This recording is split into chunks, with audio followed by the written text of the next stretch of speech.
योगी के डर से हो गई थी खामोश, जिहाद के लिए आई थी हिंदुस्तान। दिल्ली बेंगलुरु टारगेट पर थे। 8 मई के फोन बिल ने सीमा हैदर का झूठ पकड़वाया। भारतीय टीवी पर बैठकर फूफी कोडवर्ड से पाकिस्तानी आकाओं को पहुंचाती थी मैसेज। गेटअप बदलने की मिली थी 1 साल तक ट्रेनिंग। 70,000 रुपए में खरीदा था फोन। पेशेवर लोगों ने किया था सीमा का मेकओवर। लखनऊ में पकड़ा गया सीमा के साथ आया जासूस।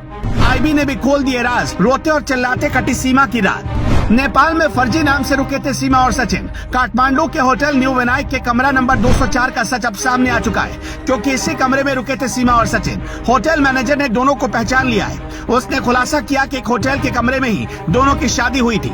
ये दोनों किसी मंदिर में नहीं गए थे, बल्कि होटल के बंद कमरे में दोनों ने शादी कर ली। होटल के रजिस्टर में इन्होंने अपना नाम कुछ अलग लिखवाया था। दोनों के हिंदू नाम थे। सीमा का असली प्लान भी अब एटीएस के समझ में आ चुका है। यकीन मानिए, अगर यूपी में योगी आदित्यनाथ की सरकार नहीं होती तो सीमा हैदर बहुत बड़ा कांड कर चुकी होती। किसी तीसरे शख्स की मदद से पूरी तैयारी के साथ सीमा को भारतीय सीमा में दाखिल करवाया गया। सीमा ने बाकायदा पूरी तैयारी के साथ अपना ड्रेसअप इस तरीके से बनाया कि वो ग्रामीण भारतीय महिला लगे, ना कि बाहर देश की महिला। नेपाल भारत की सीमा की सुरक्षा एसएसबी के जवान करते हैं। सीमा पर हाई रेजोल्यूशन कैमरे लगाए गए, जहां से किसी का भी बच पाना या भागना नामुमकिन है। लेकिन वहां के सारे वीडियो फुटेज खंगाल लिए गए, पर सीमा सचिन नहीं मिले।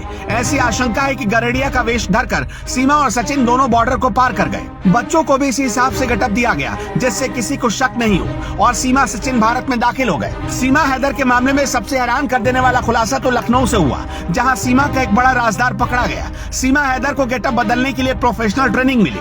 सीमा हैदर के लुक को किसी गांव और देहात की महिला की तरह दिखाने की खातिर स्पेशलिस्ट लोगों को तैनात किया गया। सीमा हैदर को दुबई में कैसा लुक रखना था, नेपाल में कैसे रहना था, और कैसे वेश में भारत नेपाल सीमा से पार करके भारत में दाखिल होना था, इसके लिए प्रोफेशनल लोगों को रखा गया। सीमा को साड़ी पहनना सिखाया गया। हिंदू बनकर सिंदूर कैसे लगाना है ये भी बताया गया।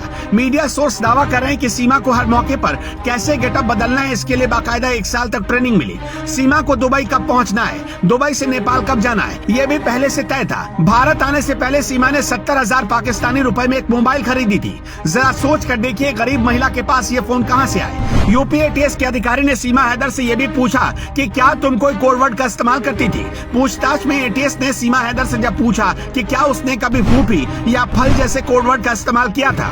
आपको बताते चले कि पाकिस्तानी खुफिया एजेंसी आईएसआई के कामकाज की कोड लैंग्वेज में फूफी उस शख्स को कहा जाता है जो अपने देश की जानकारी आईएसआई तक भेजने का काम करता है।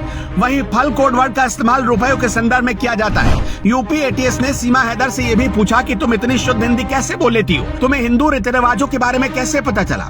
सीमा हैदर के पास से 8 मई का मोबाइल फोन का बिल मिला, और 8 मई को ही सीमा का पासपोर्ट जारी हुआ था, और इसके ठीक 2 दिन बाद यानी 10 मई को उसने पाकिस्तान छोड़ दिया। भारतीय खुफिया एजेंसियां और जांच एजेंसियों की जांच के दायरे में अब ऐसे एजेंट भी हैं जो इस तरीके की खास तैयारी करवाते हैं। भारत में अवैध तरीके से लोगों को घुसवाने में मदद करते हैं। खुफिया सूत्रों के मुताबिक भारत नेपाल सीमा पर 13 मई को सीमा हैदर और सचिन के भारत में एंट्री के दावों की सच्चाई की पड़ताल की जा रही है, और वही सबसे बड़ा राज खोलेगा। उधर यूपी एटीएस ने सीमा को ऐसे ही हिरासत में नहीं लिया, बल्कि उसके पास पुख्ता सबूत है। बल्कि सीमा को हिरासत में लेने से पहले लखनऊ से आईएसआई के लिए जासूसी करने के आरोप में 2 लोगों को गिरफ्तार किया गया। टीम ने पहले उत्तर प्रदेश के गोंडा के रईस को, फिर मुंबई के अरमान को पकड़ा। दोनों पर आरोप है कि ये लोग भारत की खुफिया जानकारियां पाकिस्तानी हैंडलर्स को पहुंचाते थे। कहा जा रहा है कि उनसे भी पूछताछ में कुछ अहम सुराग मिले। एक जानकारी और सामने आ रही है कि सीमा हैदर 10 मार्च को नहीं, बल्कि मई के महीने में नेपाल पहुंची थी।